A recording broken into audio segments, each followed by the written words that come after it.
Welcome to the Hand Lettering Podcast. I'm Tam Love, hand lettering artist with a degree in art and design and more than 10 years experience specialising in pencil illustrations. I write and create for letteringtutorial.com, a place to find tutorials, interviews, resources and more. Join me as I talk about all things lettering. This is episode 1. Getting started with hand lettering, brush lettering and calligraphy. Thank you for joining me for the very first episode of the Hand Lettering Podcast. I'll start by telling you a little bit more about myself. I'm Tam, as you've probably guessed from the intro, and I'm an artist. I've loved art ever since I was old enough to hold a pencil. I've always been drawing and I've always been creating. From about the age of 15, I got really interested in trying to draw portraiture, and I focused a lot of my time and effort on honing my skills at drawing realistic portraits.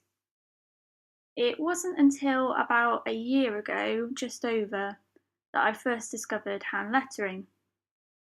My best friend and his wife-to-be asked if I could design their wedding invitations. And this was a huge honour to be asked to do this, and a little bit out of my depth, but I thought I'd give it a go. I spent a lot of time drawing out designs for the invitations and sending them back and forth to my friend and his wife, and each time got good approval. I, in the end, didn't hand letter the invitations. I would have liked to have done, but my skills just weren't a high enough level, I think, to use under those circumstances. So I found the nearest font that I could that represented what I'd been sort of roughly sketching. So I didn't hand letter the invitations in the end. There were other elements of the invitations that were hand lettered, like small illustrations, but the main text wasn't. But it was those initial sketches of lettering that started to really attract my interest. And I wanted to learn how to actually be able to hand letter something because I enjoyed it so much. So that's where my interest and passion in hand lettering sort of first began. 6 months after designing the wedding invitations, I'd learned a little bit more about lettering. I'd looked into a little bit more, and I decided to create letteringtutorial.com as I wanted a place to share my lettering journey, and also to create a place that was helpful for other people learning hand lettering, because there's a couple of sites around, but there's not many that kind of gives you a big selection of all kinds of lettering, like hand lettering, brush lettering, calligraphy, etc., where you can find all of those resources in one place and where you don't have to pay to get that content. So I wanted to kind of create a place where I could report back on what I'd learned and that it would hopefully help other people too. So Lettering Tutorial was born, and it's developed and it's grown hugely since I first started it. My initial thoughts were that it would just be a kind of almost like an online diary type place, and maybe a few people would be interested, but an amazing amount of people have shown an interest in Lettering Tutorial. I started to get a healthy amount of visitors to the site from day one, really, which was highly surprising to me, but the powers of social media. So people were visiting and showing an interest. I was getting a couple of comments left here and there on posts that I'd written.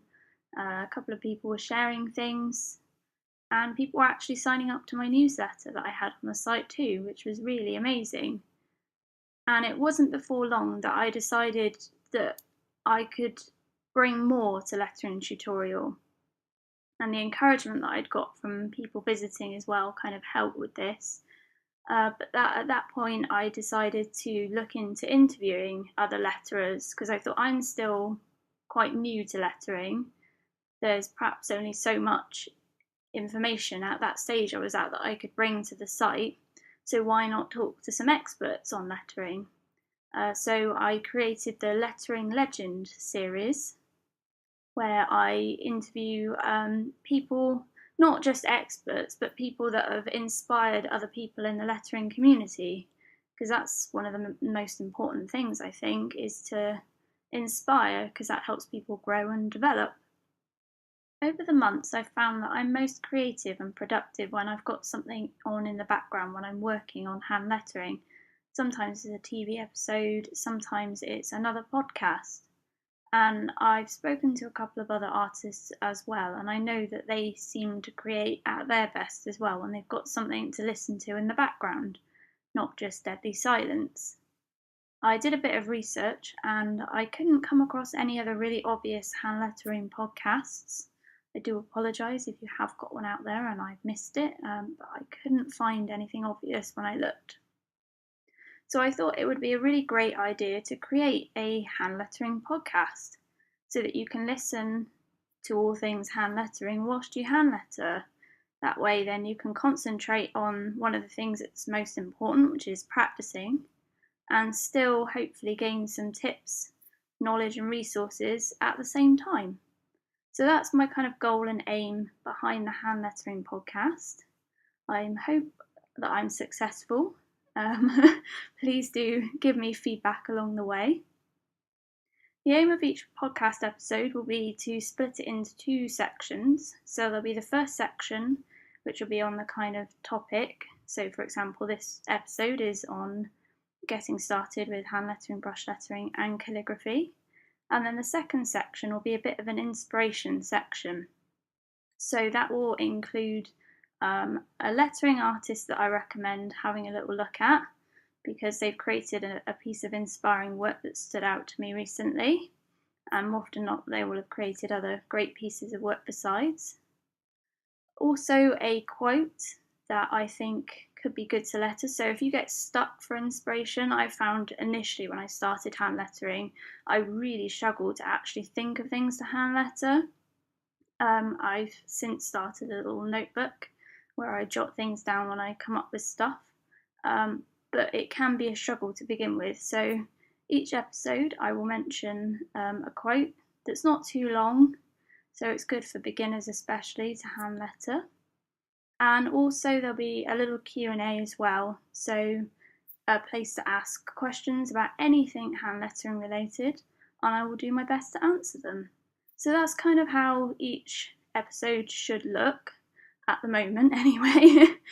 Depending what your feedback is, then it might change a little bit as it goes along.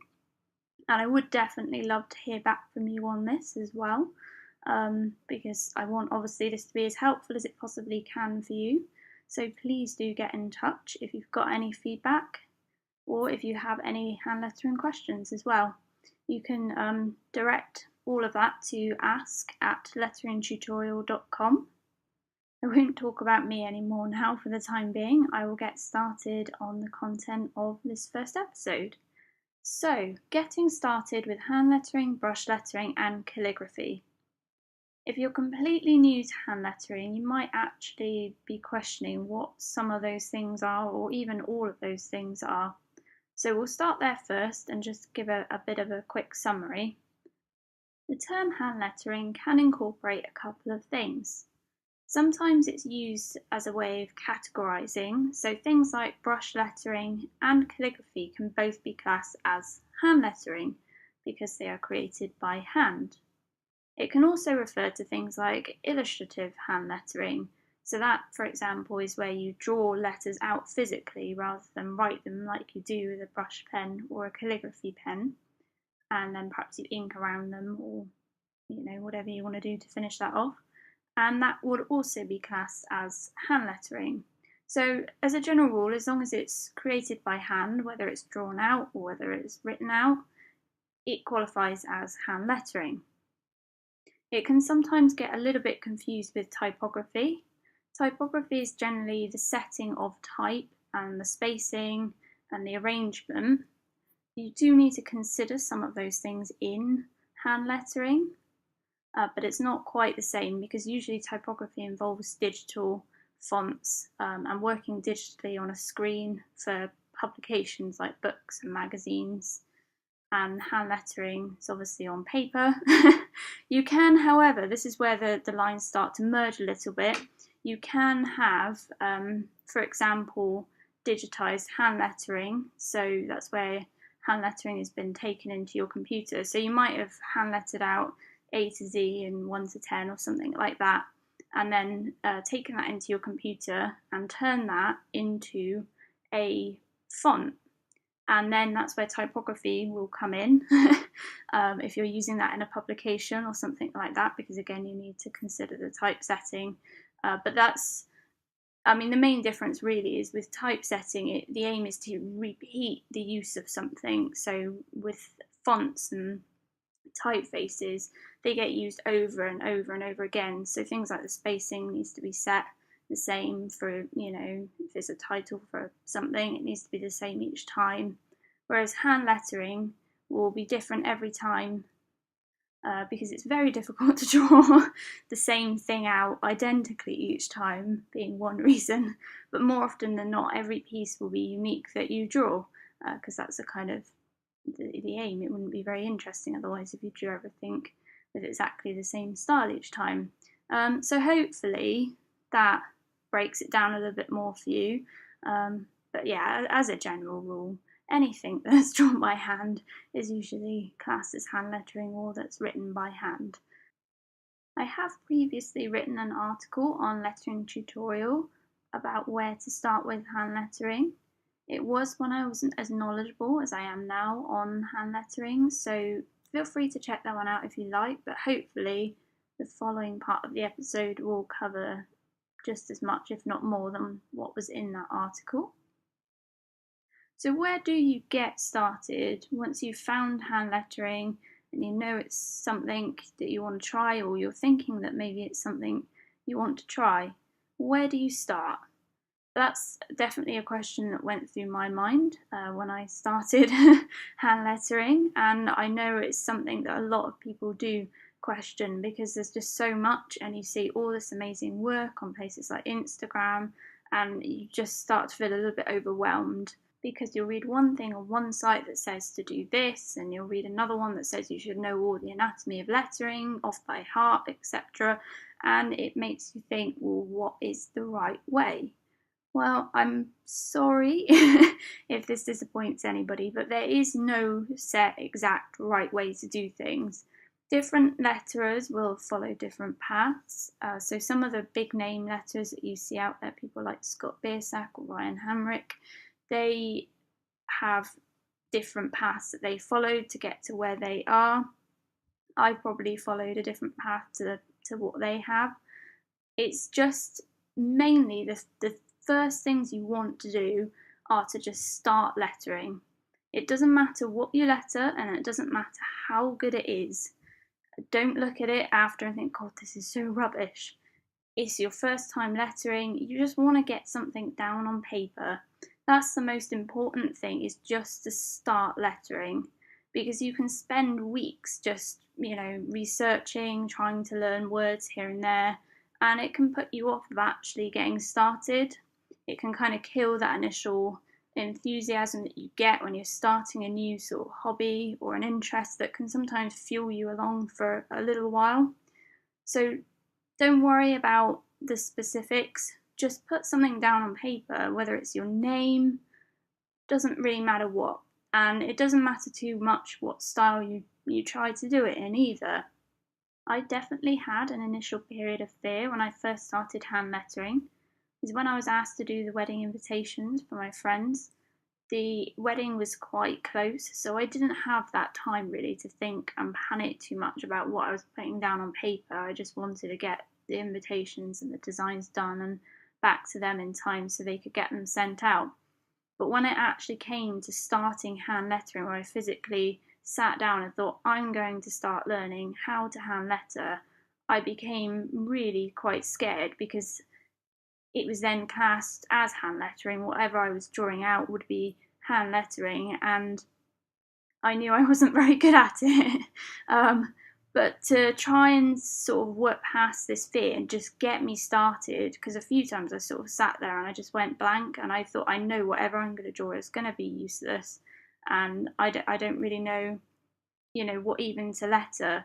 But to get me past this, I chose to letter 3 big name brand logos that are all in a bit of a an old-fashioned script font because I love scripts far too much. But that's what I chose to start off lettering with, and I chose to do that because they're familiar, so I knew that I'd be able to spot the weaknesses in my lettering easier than if I just lettered something, like a quote that I'd chosen or something like that, and also because they were short, so I didn't want to overwhelm myself.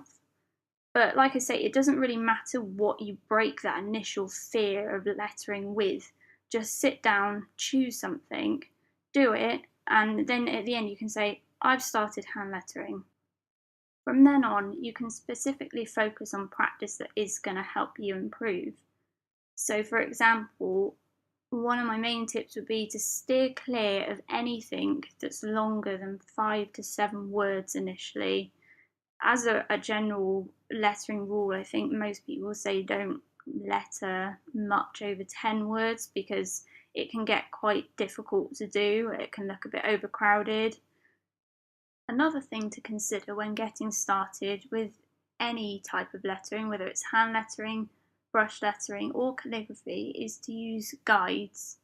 So you can draw these out by hand with just a ruler and a pencil, or if you head over to letteringtutorial.com and click on newsletter in the menu, you can sign up to my newsletter and get some free guides that you can then print out and practice on. It can make a really big difference to your hand lettering initially.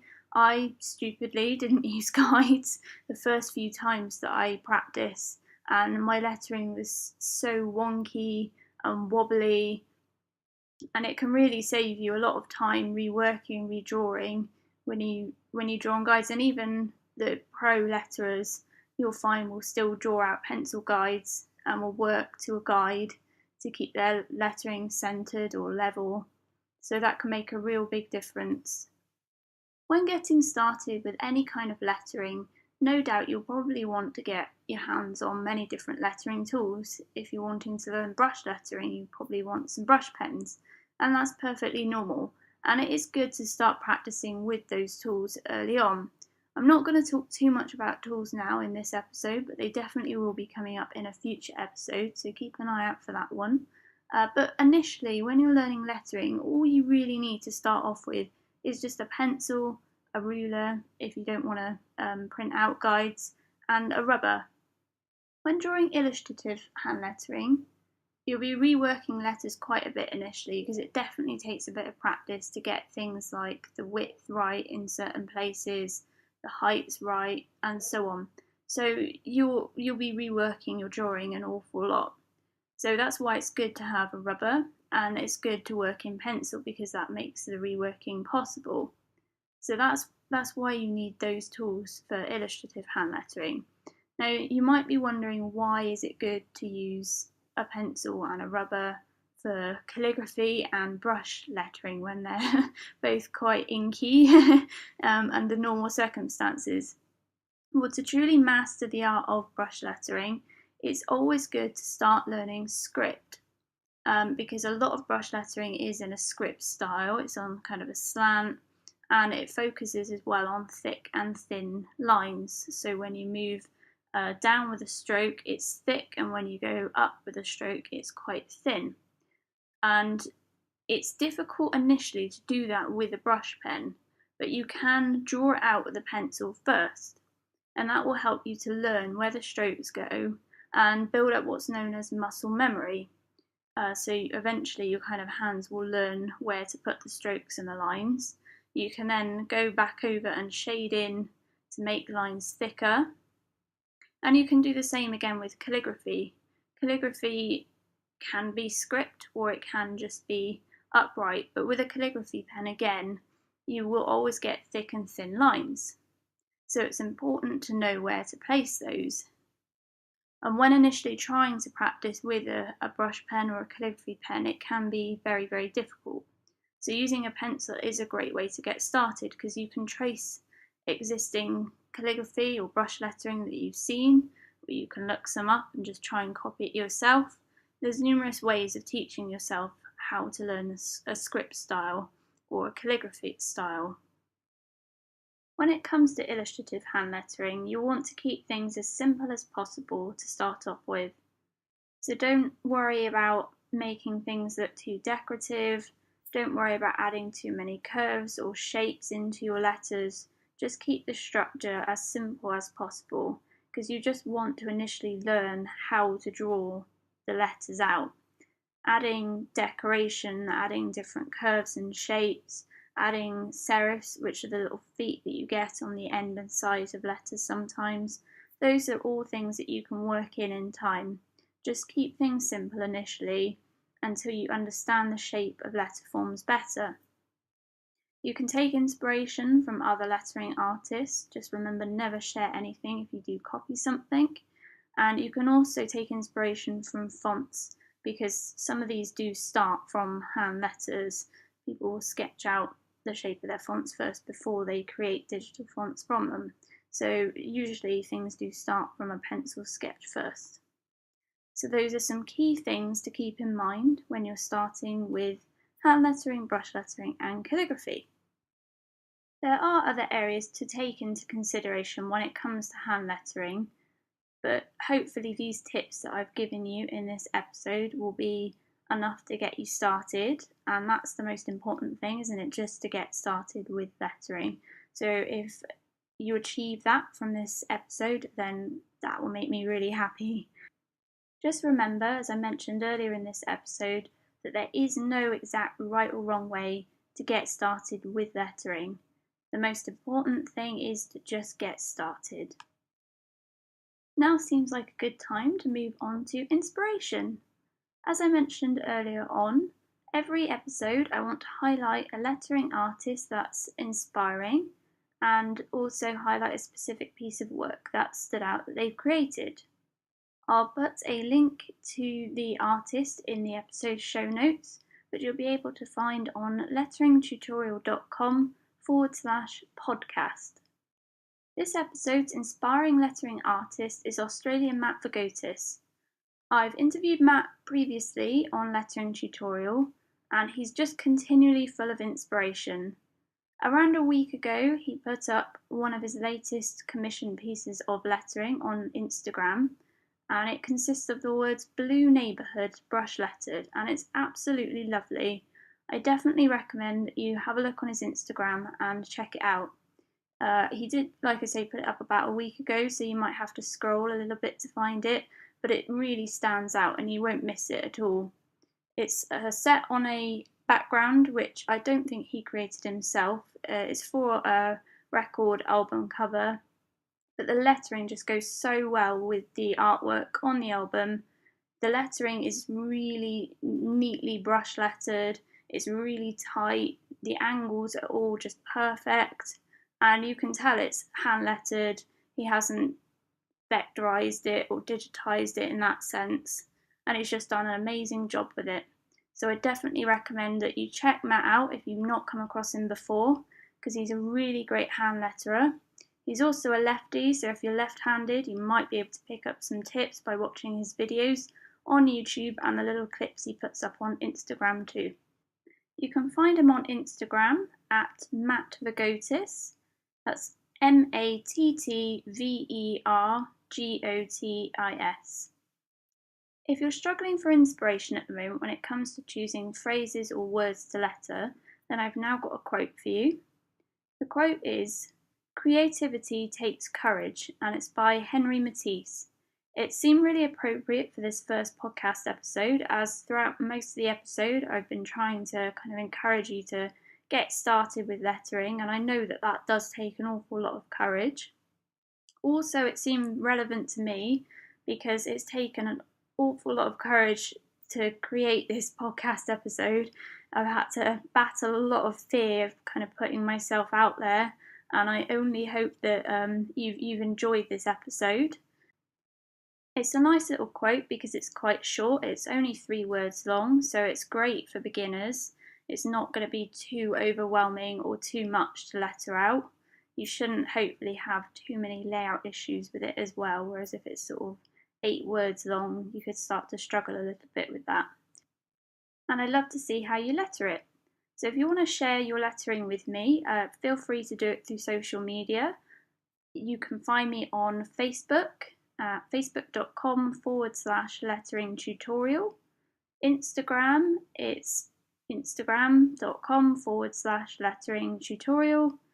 Pinterest and Twitter, it's both lettering tut. So just lettering and TUT, because you can't have enough letters for a tutorial. So feel free to share your lettering progress with me. I'd really love to see how you're getting on and how you got on with that quote. I'm going to finish up the episode now with a question. So this question comes from Susan, who's from Vancouver in Canada. And Susan asked, calligraphers usually make sure that they attribute their quotes. Modern hand lettering doesn't show the author usually. Can you please discuss this? So that's a really interesting point that she's made there. And if you do look at a lot of hand lettering that's the illustrative kind, compared to calligraphy, you do see that calligraphy often quotes the author and hand lettering doesn't always. So my interpretation of this is a lot of illustrative hand lettering pieces that you see usually consist of just a couple of words rather than huge great quotes, and they've often just come from the artist themselves. It's not something somebody specifically said. Calligraphy, usually one or two words can sometimes look a bit lost unless they're really powerful words like love, that sort of thing. So you don't tend to get many words in calligraphy just on their little lonesome.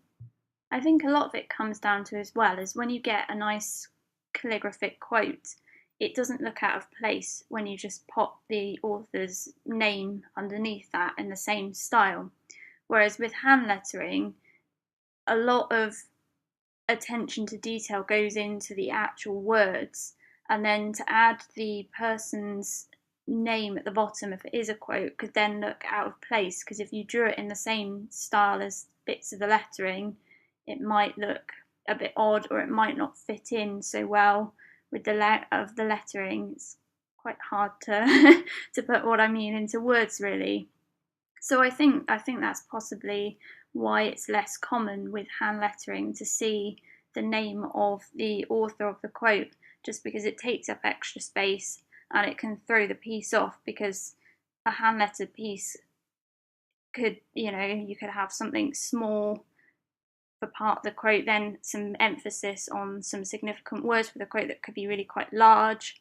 You might have a really nice swirly ampersand somewhere in the middle of it, and then to then put the author's name at the bottom, that could throw the whole piece off really, because it might take emphasis off significant words in the quote if you lettered that name in a similar style. And if you didn't letter it in a similar style, then it could make the quote look ugly. Whereas with calligraphy, it just looks nice when it's all in that same lovely calligraphic font. I hope that makes some kind of sense anyway, Susan. And thank you for sending your question in.